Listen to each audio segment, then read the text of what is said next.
with a lot of athletes, and especially someone who's kind of had your success. Adrenaline is just so crazy. This ain't no regular thing. I came for the ring, you know what I mean. I shoot my shot and it's clean. This is my city, yeah, this is my team. If you talking, it's talk to me nice. I play with all of my life. You see my name in the lights. Better get right, I'm champion. Thanks for being here. You know, I'm looking forward to talking to you about your path to get to this point. And, you know, I don't typically get the opportunity to kind of sit down with a lot of athletes, and especially someone who's kind of had your success. But looking forward to the interviews today. Yeah, no doubt. Me myself too, man. I like I said, appreciate you having me, man. I get to, you know, it's my first podcast, all that, man. So to be able to do it, someone like yourself, man, you big time, man. So I get to sit down right here with you and be able to enjoy this. So I appreciate you, just your time and just you having me out. Yeah, absolutely. Tell the folks out there, like, where are you from originally? 'Cause I saw two different things. One said Mississippi, the other one was Cibolo. Yeah. So I was born in Biloxi, Mississippi. Parents was in the military, and so we spent a lot of time bouncing around. But I was born there, didn't spend a bunch of time there. Bounced around quite a bit up until probably about 7th grade, man. I've experienced, born in Mississippi, Florida, Guam, Turkey, some Germany, spent some time in Texas a little bit. Then we moved to Washington, D.C. for quite a while. My pops retired out there. And then that's when they loved it, you know, in Texas. We were in the San Antonio area. And so we just came right on back after my pops retired. And then, you know, Cibolo, Texas is where we, you know, where home base was from then on out. It was about 7th grade, yeah. Okay. And did you always play football, or was there any other sports that you played kind of growing up? Yeah, I did a little bit of, you know, just football, basketball, track was really the only things. A little bit of soccer when I was, you know, a young kid, when my parents just needed me to run around and get tired, you know what I'm saying? But you know, if you would have asked me back before, you know, 7th grade, I was supposed to be, you know, the next Vince Carter, honestly. Yeah. Like I was supposed to be 6'6". I was supposed to go to North Carolina. Okay. You know, it used to be, you know, in the streets, let the goal down to like 7 feet out there dunking, everything like that. But yeah, once football came into my life, you know, around that 7th grade time period, that's when that's really when it all started, the love for it. Yeah, you say your parents were in the military. Did they constantly kind of put you in kind of these activities or football camps growing up to kind of get you geared in that path? You know, it wasn't a bunch of camps up until I got to really that second time we came back to Texas, like in 7th, 8th grade was really the first time I experienced camps. Like, but growing up, I mean, it was just really just outside. Like we just outside. I had, you know, I'm the youngest in my family, so my older brother, he's 3 years older than me. Just always outside with him and his friends and the friends on base, whoever we could just gather up. We just kind of in the street throwing the ball, whatever sport it was for the day. Could have been basketball, football, baseball.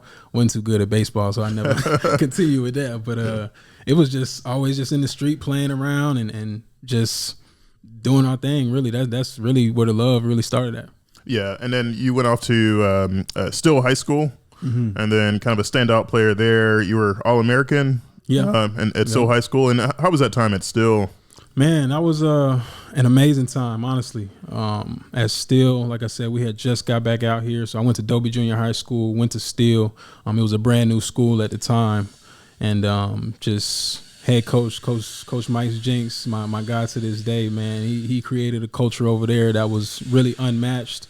And man, just being able to, you know, grow into who I was just as a player, as a person at the time, as a young man at the time, and doing it in Cibolo, Texas, and being able to experience it with all those guys that were there with me. You know, a lot of people came from military families, so whether it was, you know, in junior high school or early in high school, it was a lot of new people just moving in there in general. So I think we all kind of related to each other. A lot of us did.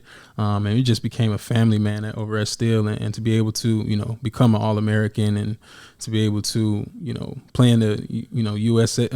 Army All-American Bowl, you know, the recruiting, it ain't like it is, you know, like it is now, but like, you know, my name's in the newspapers and getting calls left and right, college coaches coming and almost feeling like me and the class I was in was kind of the ones who kind of really put still high school, on the map a little bit, man. It was an amazing time. One of the best times of my life, for real. Yeah, good stuff. So you said a lot of colleges were kind of calling and kind of a lot of recruiting kind of going on. I know you went to the University of Texas out in Austin. Did you consider any other colleges at that point? Yeah, I did. I think, I had a little bit of every school kind of calling, man. Was blessed enough to be top 10 player in general, like in the nation. I think I was, kind of battling, for 1 and 2 as running back. Some places had me at number 1. Some other sites had me at number 2. I remember it was Isaiah Crowell, man. I'll never forget him. He played in the league for quite a while too. And yeah, man, just I think the schools that really captured me when it was all said and done was obviously University of Texas. Florida State was big. University of Alabama was big, and TCU. That were kind of my top 4 when it really came down to the decision. But before that, man, I had a little bit of everybody that was sending letters and calling and all that. Yeah, a lot of similarities to the medical profession. Once we're going through training, especially get done with medical school, and we go to residency, a lot of different programs. They kind of recruit a lot of the physicians. So I didn't know that. Yeah, I had a lot of people calling my phone. Stanford, Baylor, Northwestern, a lot of different programs. So, hey, Dr. Webb, we would love you at our program. Mm-hmm. So it's interesting that there's a lot of similarities in that regard. I didn't know that's how it went down. But that's dope. That's cool. Yeah. So you decided on UT, and then you were there 3 years at UT. Yeah, so I graduated in 3.5 years, but I did the full 4 years. Just on that very last senior season, is when I finished school. So during that last semester of that year, I was grinding it out, man. I had 18 hours and was able to, me and another group of guys was able to graduate early. So we graduated in 3.5 years. And that 2011 and 2015 is when I was at the University of Texas. Okay. And what did you major while you were there? Kinesiology when I was there. Although, I was in it, if I could go back, I would do a little bit more diving into probably something maybe a little different, and really something that, I may have had a little bit more interest in, but man, the experiences that I had, out there playing ball and the classes that I went to, did a bunch of different classes, man. But yeah, kinesiology was my thing. And like I said, blessed enough to be able to graduate in 3.5 years and get it done. Yeah, that's awesome. And I always wonder about like student athletes, like how do you balance kind of the coursework and, you're constantly on the road for games and practice. How did you balance all that? Man, it was a set schedule, man, that they had for us. And they made it, although it was hard, just that set schedule made it, quote unquote easier for us, man. So we'd have our workouts, 6 a.m., 8 a.m., whatever your time was. And then based off of whatever workout time you had, they just scheduled those classes around us. They had mentors for us that helped schedule us out in all our classes. Every day, basically, they're making us go to study hall. So we were working out in the mornings, go to all your classes, go to practice. And then right after practice, you go on to study hall. So it's like a 6 a.m. to 9 p.m. type of day. And they have it all scheduled out for you, man. So if you use the resources and use the help, man, you're able to do it. And like I said, just, the University of Texas, it's a premier school, man. So they had all the best resources and just big, huge thanks and props to them for me being able to get out there and, like I said, do something that a lot of student athletes or a lot of students in general, get out there and graduate in 3.5 years. Just blessed, man. But yeah, it was a rough little journey though. I'll tell you that. Yeah, definitely paid off. Were you like one of those students that kind of on the road, you're heading to, play a different team on the road and you were pulling out your books and studying, or are you just kind of chilling? Oh man, I think I did a little bit of both. I definitely, I tried to get stuff done as early as possible so I didn't have to, look at it during the game time because, just honestly speaking, like I was trying to play ball. Like that was my thing. I'm at the university. I'm trying to play ball. So I would love to just, try to get as much as my work done as early as possible, man. Get in it, make sure it's all smooth, it's all good, and then, as an 18-year-old kid, you're not always, it was some last minute, it was some procrastination up in there as well. But I used to love to try to get it done so I can focus in and lock in on the games for sure. Yeah. And then at what point did you like realize like, man, I'm really good. I could make it to the league. Were you in high school or were you at UT? When did you kind of pick up on that? Man, I think it was like a little bit of high school, and then once I got to the University of Texas, you know, life is never perfect. So the career I had in my head didn't really match what was, reality at the University of Texas. So there was some dips in there where, it was like, man, I don't know if this is really going to happen. But at the same time, I feel like I've always had that thought, like since I was a kid, really, honestly, like that's what I was going to do. And that's really that just was really my mindset throughout this, throughout my entire life. For whatever reason, that's what my belief always was, honestly. Yeah, that's very similar to the medical professionals as well. I mean, going through this whole path, this whole journey, I told myself that, this is really what I wanted to do since I was actually in high school. Wow, yeah. I did a high school program and for medical professionals, and ever since then, I've went along this whole journey and definitely had a lot of ups and downs and failures and rejections from medical school, but kept going and eventually got it. But we had this kind of same mindset and determination, kind of reaching our goals, even though we took two different paths. Definitely.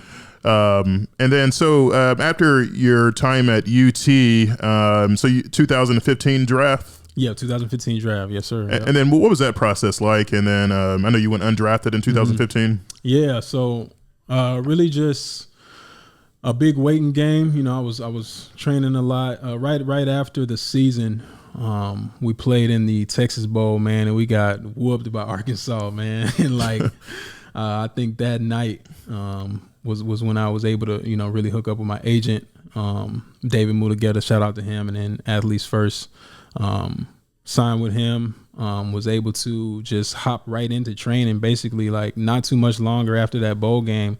Like I went out to Dallas, went to Michael Johnson Performance, trained out there, great staff, and just went through this entire program from the end of the season all the way up until, draft time. And, got to the draft, although I had kind of knew, it was late round draft pick to free agent, I was, just hoping to, hear my name called. That's always the dream, just hear your name called on TV, man. But at the end of the day, it all worked out, man. Basically, the last day of the draft, agent calls me, basically telling me I had just a few options on the table that people were interested at the time. It was the Rams at the time. It was Tampa Bay, the Giants, and there was one more. I think it was Tennessee, maybe.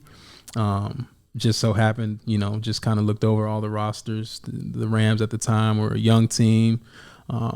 So I just wanted to, shoot my shot. Yeah. St. Louis Rams at the time.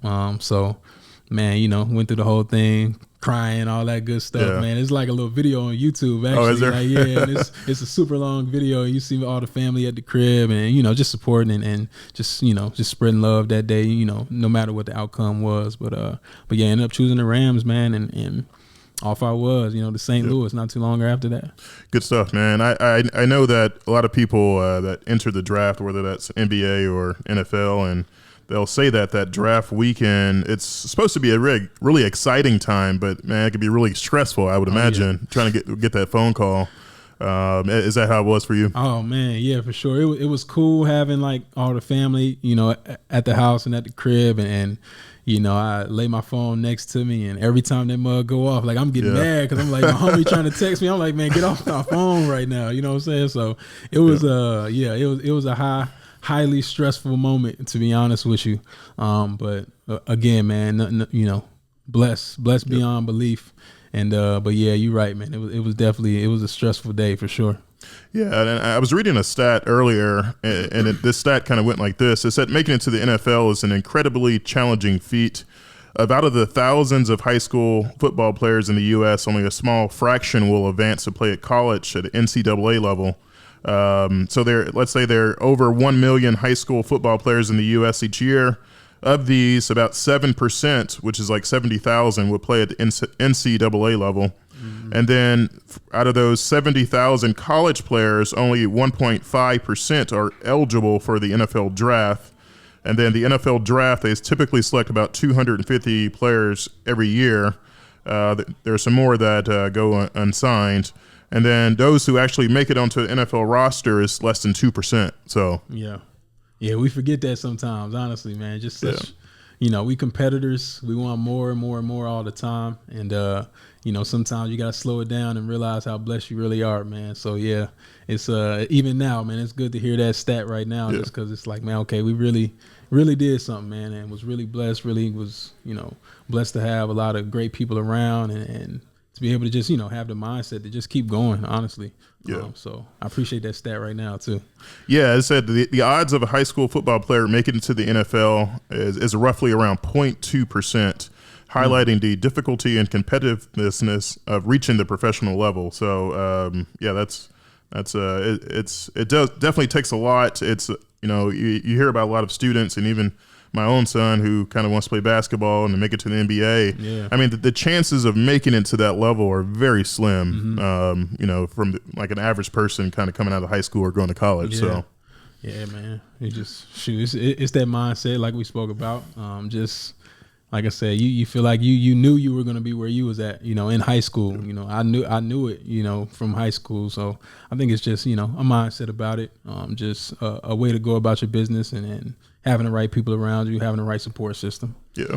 And then, so at UT, what was like a typical day for you, like as a student athlete? Like you woke up at 5 a.m., went to practice at 6, and then can you talk about that? Yeah, man. So, golly, it was probably waking up at 5 a.m., somewhere 5 or before, getting to a workout probably, if you're in that early group, you'll hit a workout around 6 a.m., probably be done around that like 8 o'clock, 8:30 range. You'll have class, within the next hour or so. So you kind of rush in, get in the shower, you chopping it up with the homies in the locker room, messing around, and then you'll have to, run. And, on UT's campus, it's pretty big, so there's buses that roll. So if you mess around and miss a bus, like your whole day messed up. So you'll go to class probably in between, anywhere from 8:30 to I'd say 3 o'clock or so. Probably even a little bit later than that, depending on your schedule. Get to practice, it's probably anywhere between like 4:30 and 6:30 you get done. 7 p.m. is study hall is what they called it, going in there and laying out whatever kind of classwork you have for the week. And shoot from 7 p.m. to 9 p.m. or even later sometimes. You're in study hall, working with one of your mentors or just trying to get something done.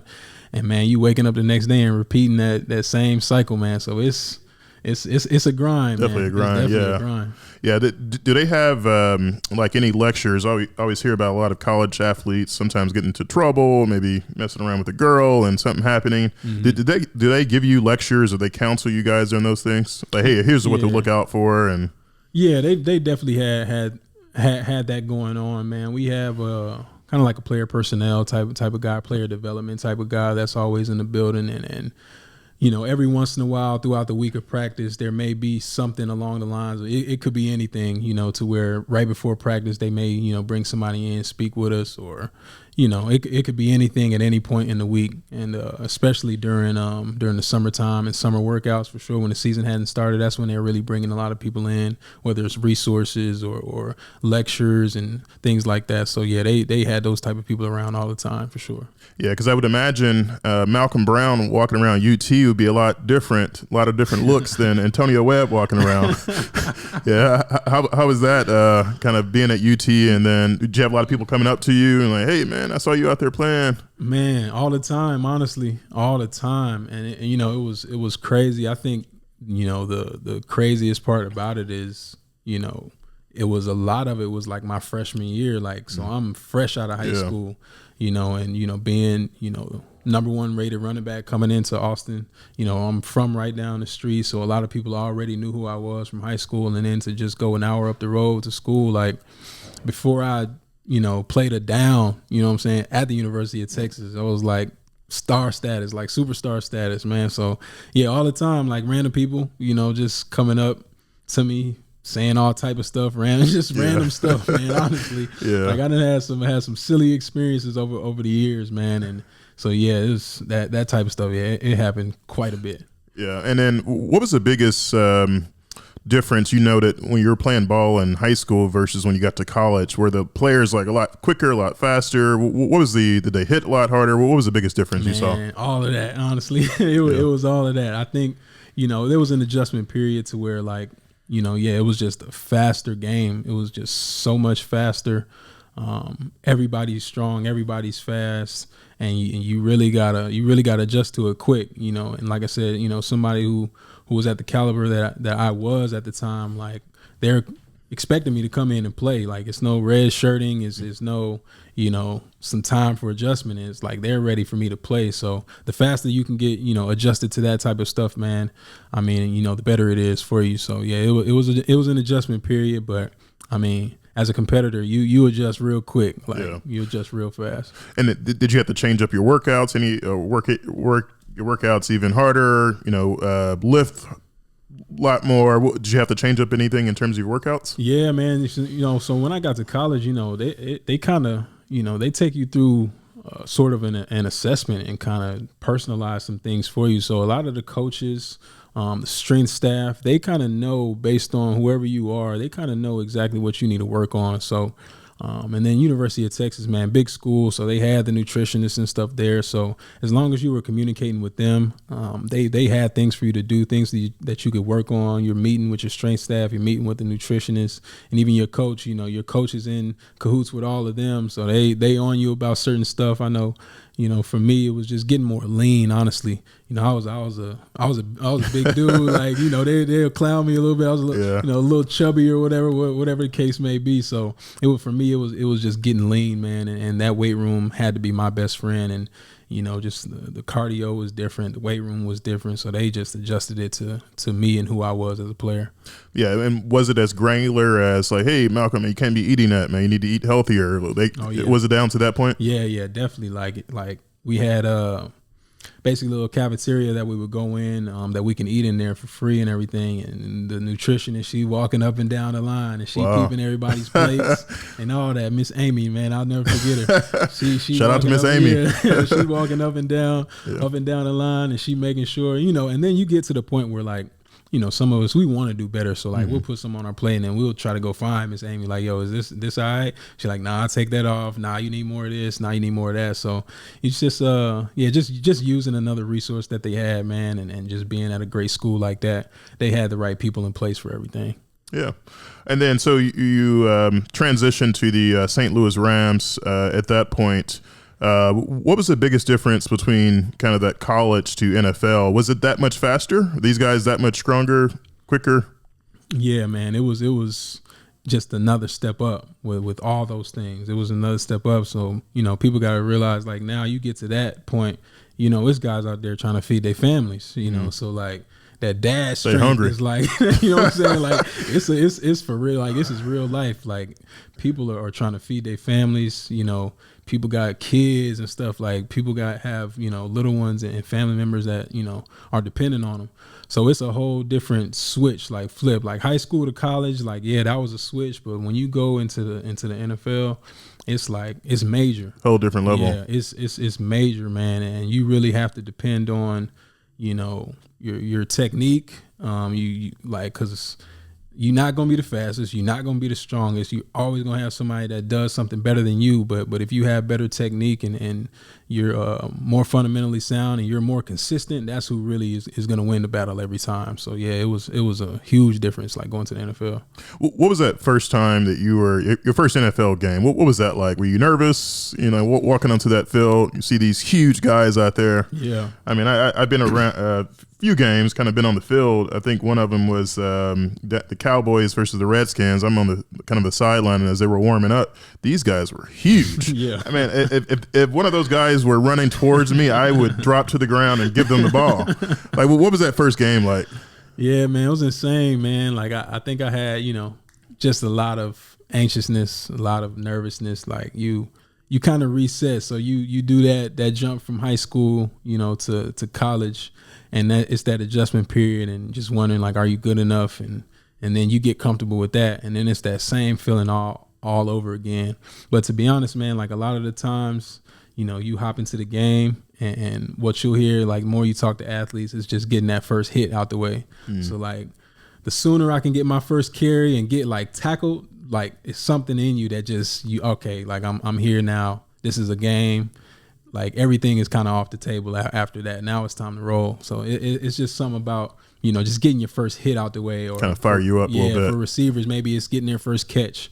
For offensive linemen, just getting that first snap, like whatever it is. Like, for me, it was always like, the sooner I can just, like, get tackled, I just need to get tackled one time, and then I think, your body just relaxes and you remember, okay, it's time to roll now.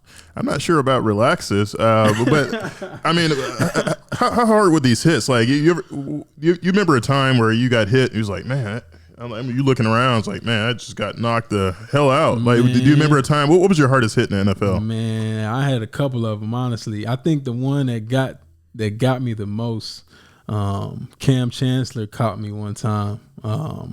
This was, Seattle. They was kind of on the back end of the whole Legion of Boom. Still had Earl Thomas and Cam Chancellor and Bobby Wagner, KJ Wright, it's everybody. And I caught a pass. It was like third down. Caught a pass, got the first down. And I think I was trying to split Bobby and Cam Chancellor. And I split, and Cam Chancellor caught me in my ribs. And if you look at the film, it don't really look like nothing at all.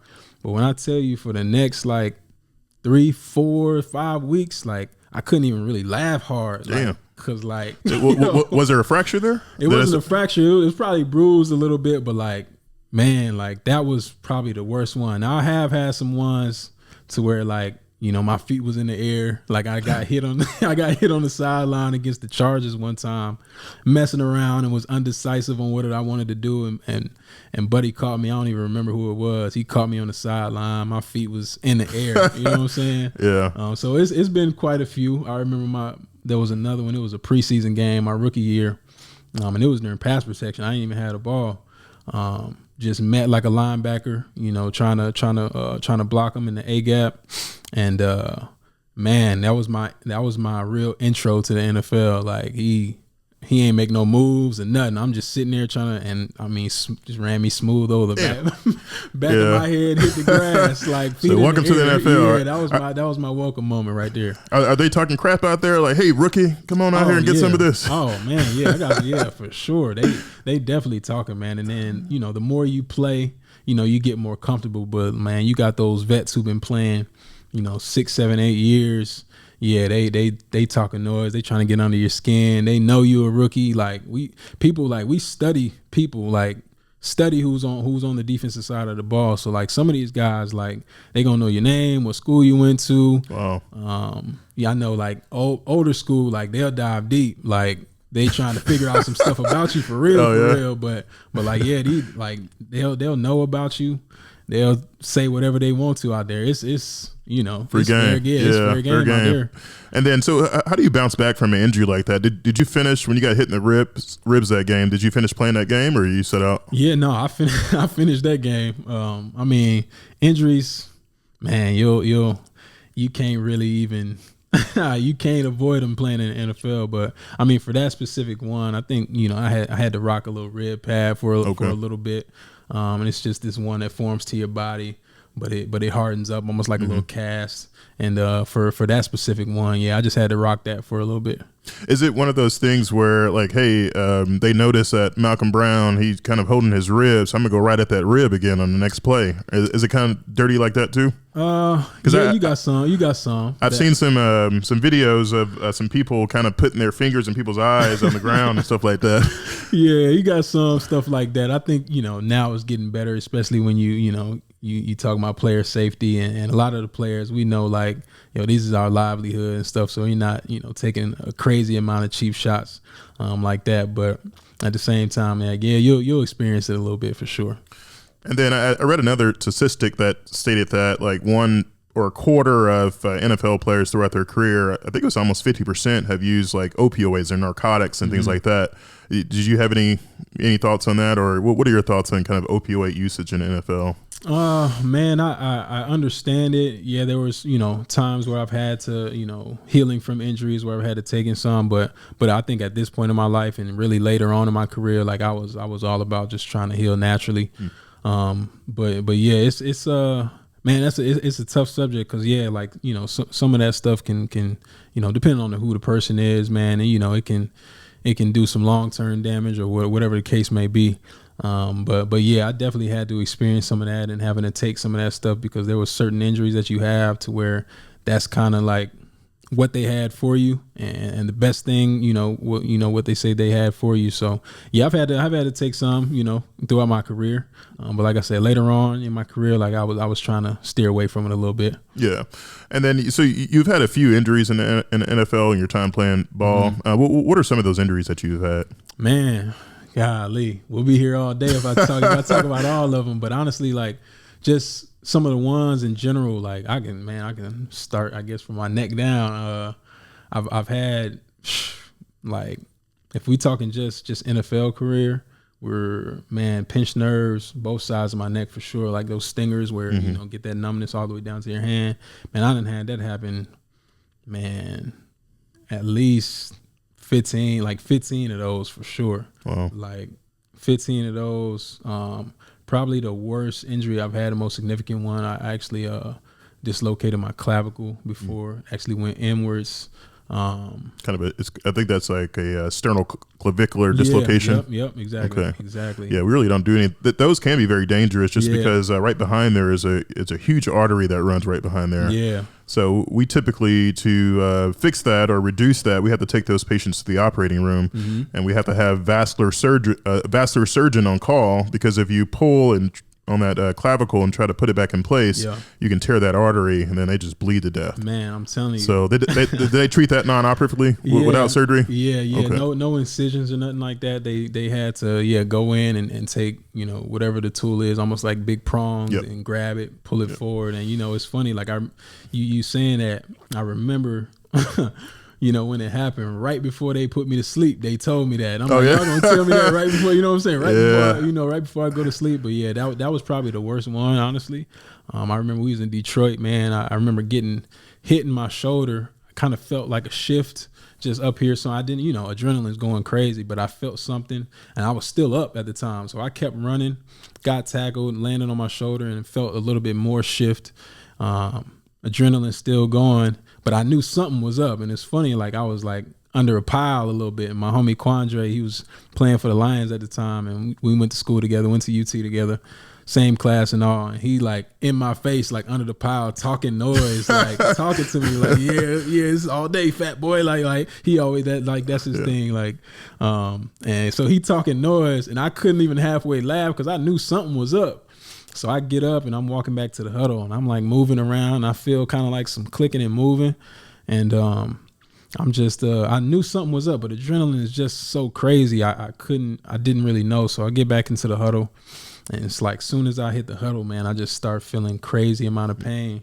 And then of course, like Jared Goff was a QB at the time. He come in and it's a run play. So I'm like, Lord. Yo, my chest is crazy right now. It's a run play. So literally, like I'm in the backfield and I'm like, well, I can't.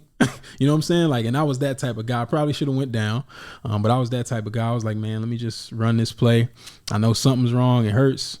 So, man, I got the ball, and I just tried to get tackled. Honestly, I wasn't looking at no reads, none of that. Like, I was trying to get tackled, and then I came out the game, man, and sat in there, had to drive to the Detroit, a Detroit emergency room, and they, put the IV in me with some pain meds in, and I'm watching the game on my phone.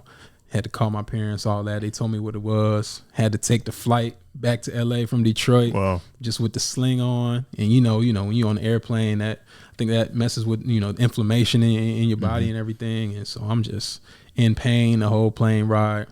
Get down. They got in NFL. So when we get off the plane, we're not getting into the airport. We're getting down like on the floor. So and then all the buses and stuff are waiting on us. So like they had like a SUV waiting on me, and I had to hop in the SUV. One of the trainers, they drove me over to the hospital in LA. Spent like 2 or 3 days in the hospital, man, just monitoring me. Parents, flew out to LA, came and kicked it with me a little bit. And then, yeah, man, like right before they put me to sleep, they told me all that news. And I'm like, y'all got me with that. But, everything was smooth, no incisions. They did it. Woke up, just had to, deal with it for a while. Went through a whole rehab, missed that season. and played another 4 years after that, honestly. Yeah, I mean, what happens when you have an injury like that? Are the coaches kind of supportive, or are they looking at you like, man, another injury, here we go again? I know they want to win, and a lot of money's on the line. Mm-hmm. Like, what was that interaction like with the coaches? Did you feel bad about leaving your fellow teammates out there? What was that like? Yeah, man, I think it is like there's a feeling of you just want to be out there, and then there's the business side to it. They always say what do they say? It's like the best ability is availability, like in the NFL. So just that feeling of like, man, I can't just continue to have injuries and miss games because it does. It hurts your reputation a little bit. Certain teams don't want to deal with you, whatever the case is. So yeah, but honestly, like with the Rams, man, it wasn't bad. The coaches aren't just on your neck or anything like that. They know the situation. I just had to rehab, and then at that point, I feel like I had proven myself enough and was consistent enough throughout my career. Because I think that was year 4, I want to say, for me, year 4 or 5, and I had proven myself quite a bit up to that point to where they just wanted to see me get better. And even after that year, like I was on IR that whole year. That was the year we had played the Patriots in the Super Bowl. And that following year, I had actually signed an offer sheet to go to Detroit, but the Rams, they wanted to keep me. They matched the offer sheet, and I came back. You know what I'm saying? I came back to LA right after that injury. So it was a little bit of love there, and I had proven myself quite a bit. So it was good. Yeah, and then so you had a rib injury, dislocation of your sternoclavicular joint, some stingers. Any other major injuries? Achilles or ACL? No Achilles, no ACL. I've definitely had some sprained MCLs. I've partially tore an MCL, probably 3 sprained MCLs and partially tore it once. I had quite a few bone bruises in both ankles. I fractured my right ankle twice throughout my life.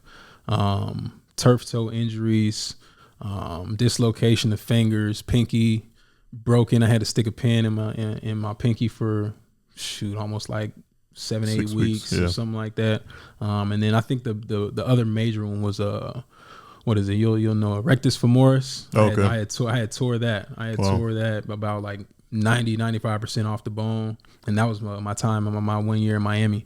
I had did that, man. So that was another IR season for me. But I think that's it. There's probably something else I'm missing. I done tore some ligaments in the thumbs, and had some other stuff in my hands and things like that. But yeah, it's been a journey. It's been quite a few things for sure. What about concussions? Concussions, man. I've been blessed not to have any concussions that were documented. I guess I've definitely got my bell rung, and it may have been, honestly, but it was nothing to the point that took me out for 4 weeks, 5 weeks, or extended period of time. There was definitely some times where I got my bell rung for sure. Yeah, I bet. So yeah, definitely, yeah. And I know this probably varied throughout your NFL career, but what was like a typical day for you? Was that similar to college, where you guys work out and then go to do some reviewing films, had meetings? What was that typical day for you? Man, so the NFL, it's less strenuous as far as like that schedule, like that super long schedule, but I think NFL is more mentally draining. Like the thing that we do the most is watch film. But like a typical, like our longest day, we're probably in there around like 8 a.m. or so. We'll get a lift in, and this is probably what a typical Thursday would be, and that's usually the big day, depending on what team you have. So Thursdays, get in there in between 7 and 8 a.m. Probably start off with film sessions that last anywhere from an hour to 2 hours. You'll go lift. And that'll be, another hour to 2 hours. They'll usually have lunch for you, like a light lunch, have a small break in between lunch, and then we'll go out to practice. After that, it's probably around, 4 p.m., 5 p.m. We're done with practice, and then we'll watch that practice, right after it. And they'll have the film up and ready, and then we'll review that till, anywhere from 6 to 7 p.m. And that's our longest day. But there's days like you get in there on a Wednesday, we may be out the building, at 1 p.m., and have the rest of the day to chill. But I mean, from last week or from the past couple of days, you may, you know, for me, like I just be at home, I just have to chill and sit down. Like it wasn't really a bunch of extracurriculars. But yeah, and then Fridays, it might be even earlier. Call it Fast Friday. So we'll be in there. We'll work like red zone plays and things like that, and be out of there. Shoot, it could be anywhere from like 11 a.m. to noon. We'll be done with the day and have the rest of the day. But that next day, you know, we'll be traveling or anything like that. Yeah. And was your diet pretty strict during your career? Like, did you have like a certain kind of meal program that you followed? Hey, I have to get 220 grams of protein and macros, follow your macros. Was that? Yeah. It wasn't, you know, for me, it wasn't super specific. I definitely had a weight that I shouldn't surpass. And had different little programs within like our nutrition staff and our strength staff, and they'll give us weight, and you don't want to be over that because like at that level, they'll take you, you know, they'll take your money if you consistently over, wow. You know, they'll get, and depending on what type of team you have, you know, you from $500 to $800 per pound, like if you over or under. So I never really had an issue like. Yeah. Thank goodness, like I've literally never had any fines as far as the weight. But for me, yeah, like it was just certain type of foods I knew I should stay away from. I never got crazy specific, but you know, it got to the point where I kind of knew my body. So like it was certain days, like I'm just not gonna put a certain thing in my body. Like I'm, you know, they'll have like a spread for you too. So like, you know, and it's free, honestly, you know what I'm saying? So it's easy to get out of hand. But at the same time, you know, at that level, they're not just checking on you every single day because they expect you to be professionals, you know what I'm saying, at that level. So they're not just on your neck about anything. Certain guys kind of had, you know, third parties like outside that they worked with on their nutrition. Some people worked with our nutritionists. Some people didn't talk at all and just kind of knew, you know, what to put in their bodies and what not to put in their bodies. And I was kind of that guy. Yeah. And then, did you have like a pre-game ritual, like something you follow, like before every game, this is what I did? Anything for you? Yeah, there was definitely like, as far as a warm up, there was a specific warm up I had to do. So we'll get in. First of all, like when I'm waking up, like I have to wake up early for sure, just to make sure I'm up. Like for me, I can't just wake up and then just go straight downstairs into a meeting or whatever it is. Like I got to wake up early and just move my body a little bit and wake up, get to the actual stadium. Before that, like I wasn't a heavy eater before the game. So like every time, like I just had to get, you know, a smoothie, a banana, and just like one scoop of potatoes. And that was just like my ritual. One little small scoop of potatoes, a smoothie that had, you know, spinach, blueberries. What else would I put in there? The protein powder that they provided for us, and water, and then I'd put sometimes like a little bit of oat milk in it, and then that was my smoothie. Eat a banana, and then just one scoop of potatoes, and that's all I could really handle. Like for me, like I used to go downstairs and see people like 8 a.m. and it's steak and mashed potatoes and green. Like I'm like, I'm like, man, y'all tripping, man. So I couldn't really put too much in my body. So like that's what I had to eat. I got to the stadium, and I would go straight to go get an IV, just hydration. So I would get an IV. They provided those for us. Like every game you got IV? Yeah, every game I got an IV. Sometimes like I would get another one throughout the week too. Like I was IV'd out, like for real. So yeah, I get an IV as soon as I got to the stadium, like without putting in, like I'll just take my backpack off, go get an IV. There was a routine I would go through with my trainer to open up my hips, psoas release, certain things I would do with my ankles with the chiropractor that we had. Would go out after that and go through a full movement prep, something I kind of really put together myself. And it was kind of like from the feet up that I've learned through the various trainers that I've trained with throughout like my entire career. It was just kind of something I created that I loved. And it was just kind of open my body up, just get me moving, you know, from my ankles to my knees and my T-spine, and like a little bit of everything, all the way up to my neck, man. And then I would go through that routine, go back inside.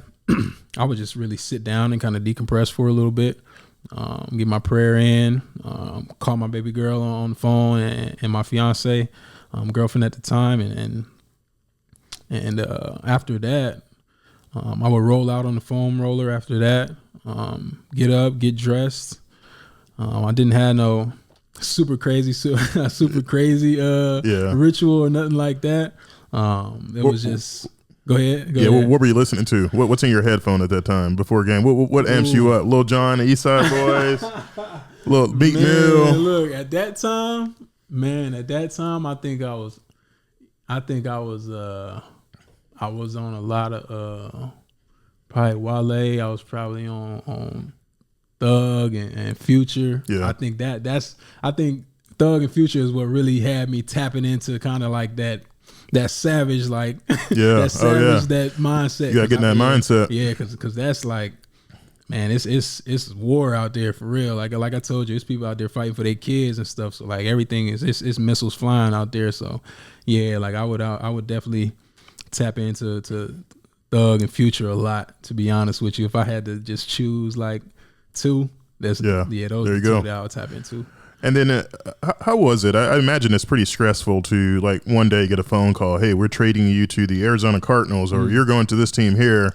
You just don't know about a lot of uncertainty. How did you deal with that? I'm pretty sure that's pretty stressful. You're like, man, I just bought a new house in LA. I want to stay here and I got to move. Yeah, man. I think you just realize it's something that comes with it, to be honest with you. A lot of ups and downs. Once you're in it for a while, man, it kind of fades away.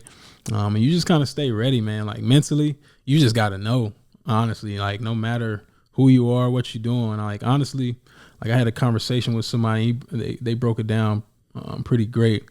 Like you go on every NFL team and you maybe have like 5 to 10 guys who are like, maybe not even 10. Like you may have 5 to 10 guys who are like actually like set and like they good. Everybody else, it's kind of like you scratching and clawing to keep your spot. Could be your last day. Yeah, you just honestly, you just never know. It could be a great player, and then you don't know what the situation is within the organization. Like they may want some draft picks the next year and just ship you right up out of there. You know what I'm saying? Like luckily, I was blessed I stayed with the Rams, for 6 years. Wow. Played 1 year in Miami, and then I was back in the Rams the next year. So I was super blessed. But I know guys who have been on, 5-6 teams in 2-3 years, you know what I'm saying? It's just jumping around. And that can be stressful, man. And it was a thought. It was a thought.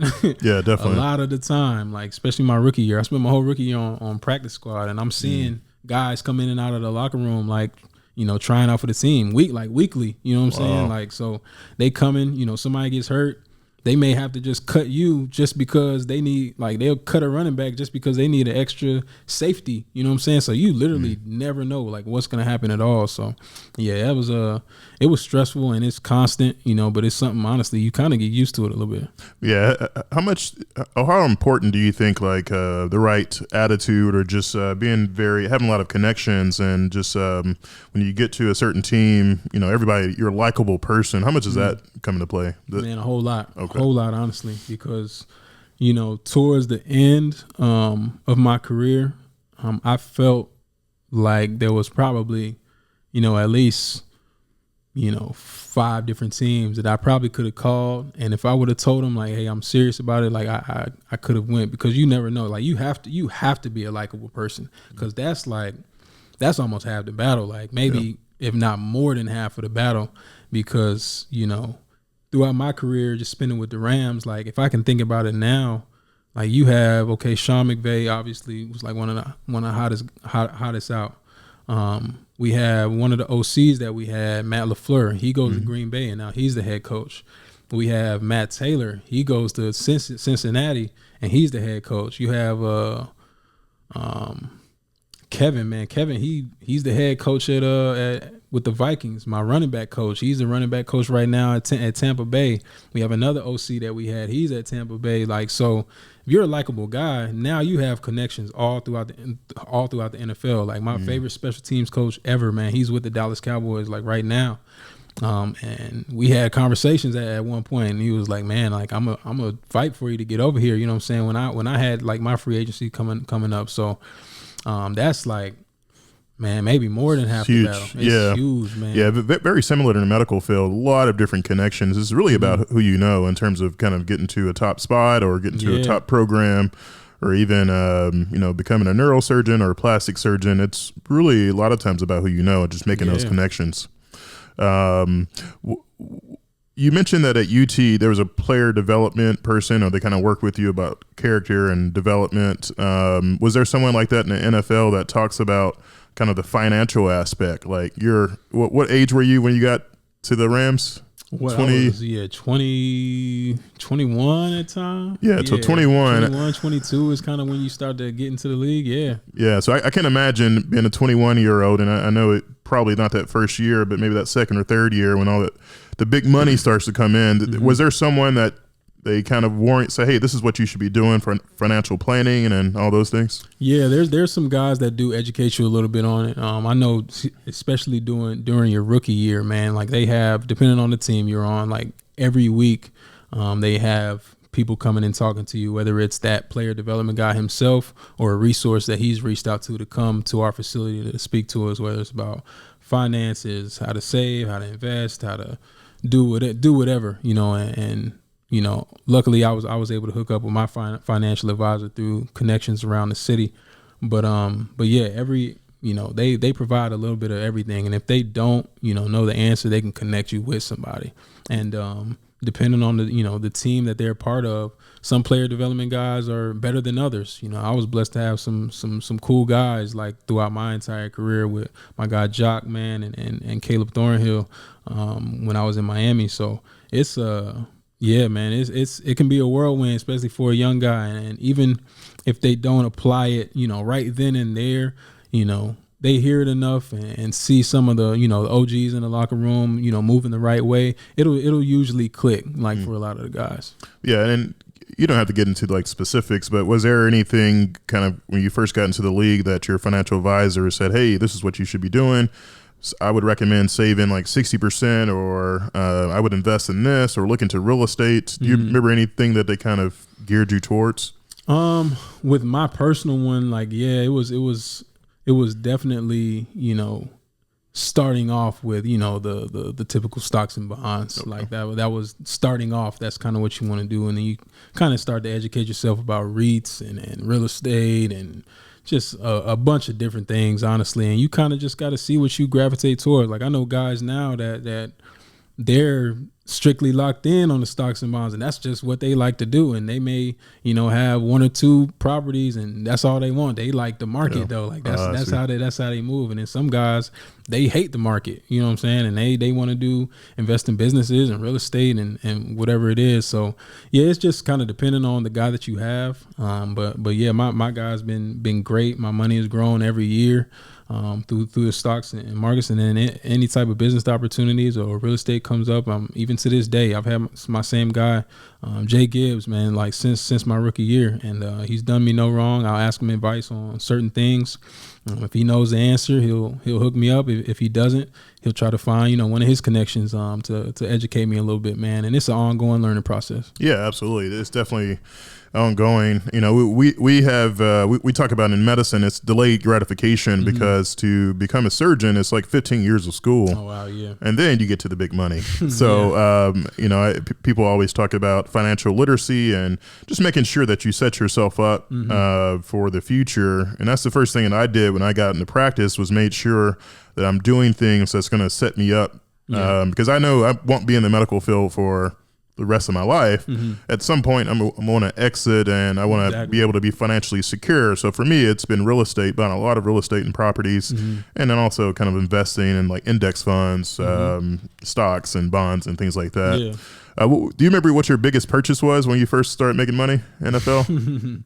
Oh man, it took it took a minute. Was it a whip? It was. It took a minute for me to like really get like that real big purchase. But yeah, I had purchased my my S class. Yeah, I had purchased that. Nice. What color was it? I was feeling good. It was all black. It was black on black. Okay. Yeah, man. So I still got it to this day. Oh, dude. Yeah, and that was like I said, it took me a minute. Like I was a little stingy with my money like back in the day, and I was wasn't, super educated, and I was just, thinking save, I can invest, but I got to save. I'm thinking more, awesome. investing and doing different things and the different type of vehicles you can invest in. But at that point, man, it took me a minute, man, because I was a cheapskate a little bit. Hey, man, that's awesome. Like, I hear about all the retired NFL or NBA players that end up going broke. I mean, that's awesome that you were stingy that way.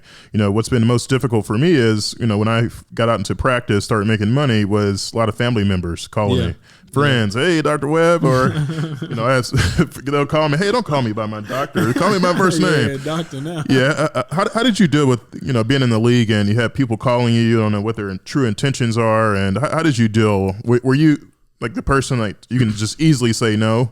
Because I'll tell you that I've had a phone call from another physician who it's definitely 5 figures, just like that, who said he needed it for. Was in a lot of hard times, so I just gave him that money, and it's been a year. I haven't seen that yet. Wow. So that was my lesson, not to loan people money unless I can give it to them. Yeah. Was it pretty easy for you to say no to people calling?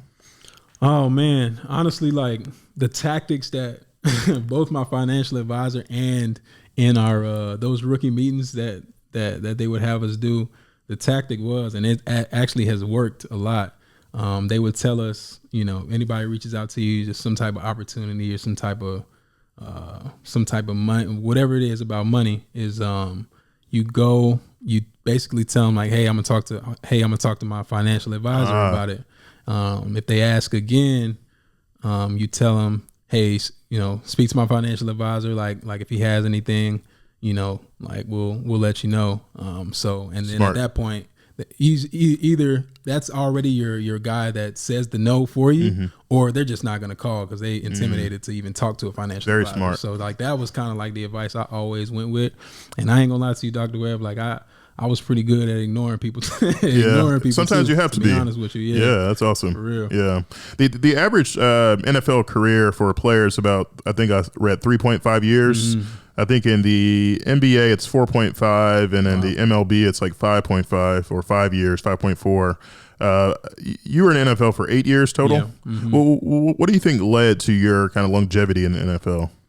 Oh man, I think it was just the consistency I brought to the game. Honestly, like I was, I had something that was, maybe a gift and a curse. Honestly, like I was a little harsh on myself, especially in the beginning.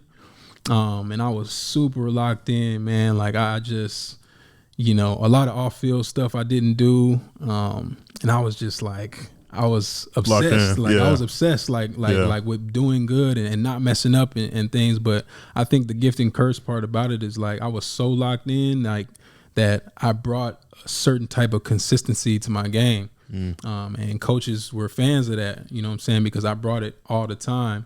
When it, becomes a curse, it's like, if you too locked in and you not trying to mess up or whatever it is, like sometimes, you might miss out on the little blessings along the way.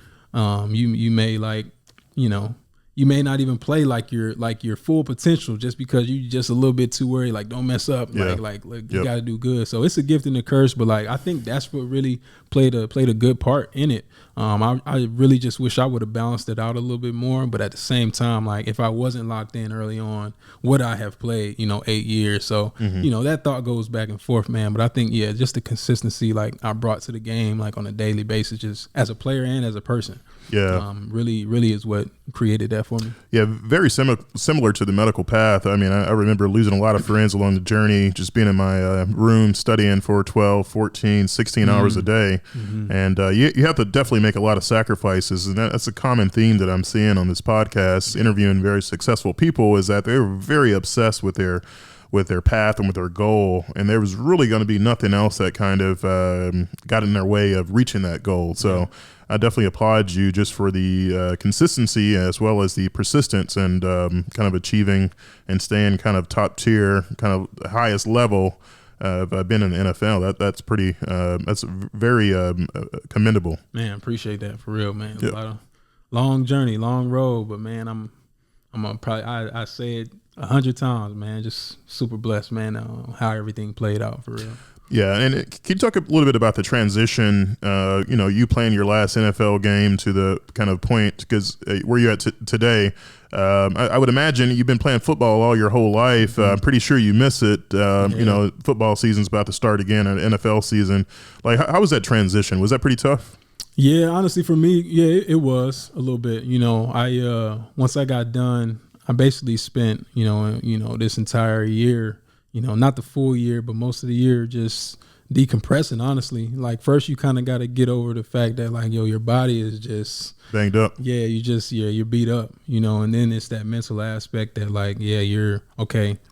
All right, you're deciding now that you're never going to play this game, like, ever again, something that you've been playing, for me since I was, third grade, fourth grade or whatever.